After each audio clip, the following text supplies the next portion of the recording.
Solve x to the fourth minus 4x squared minus 1 equals 0.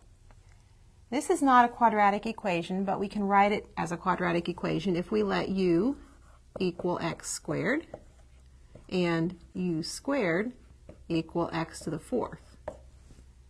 Substituting, we would have u squared minus 4u minus 1 equals 0. This does not factor. However, because the coefficient of u squared is 1 and the coefficient of u is an even integer, it's fairly easy to do this solve this by completing the square. We would add 1 to both sides and then take half of negative 4, which is negative 2, and square it, which is 4. So we would add 4 to both sides of the equation to complete the square.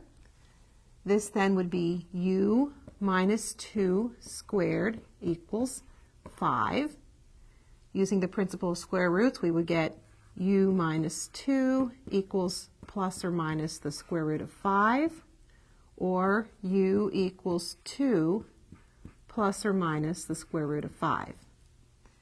Now our original variable was x, so we have to substitute the x squared back for the u. And I'm going to separate these, and I'm going to write that x squared equals 2 plus the square root of 5, or x squared equals 2 minus the square root of 5.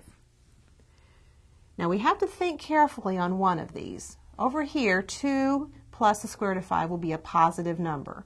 So if I use the principle of square roots, I would get x equals plus or minus the square root of 2 plus the square root of 5, and that's not a problem at all. Over here, however, the square root of 5 is actually greater than 2. So 2 minus the square root of 5 is a negative number. I can still solve with the principle of square roots, but I have to do some simplification because I really have a complex number here. X equals plus or minus the square root of 2 minus the square root of 5. I want to factor out an I, so I am going to, inside the parentheses, factor out a negative 1. Negative 1 times, that reverses the order, this will be the square root of 5 minus 2.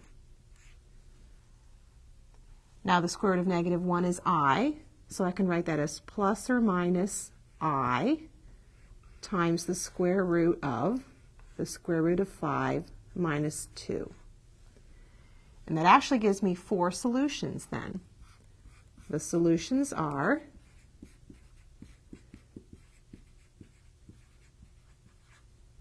plus or minus the square root of 2 plus the square root of 5, and then plus or minus, and I'll leave the I there, you can put it at the end if you want, plus or minus I times the square root of the square root of 5 minus 2.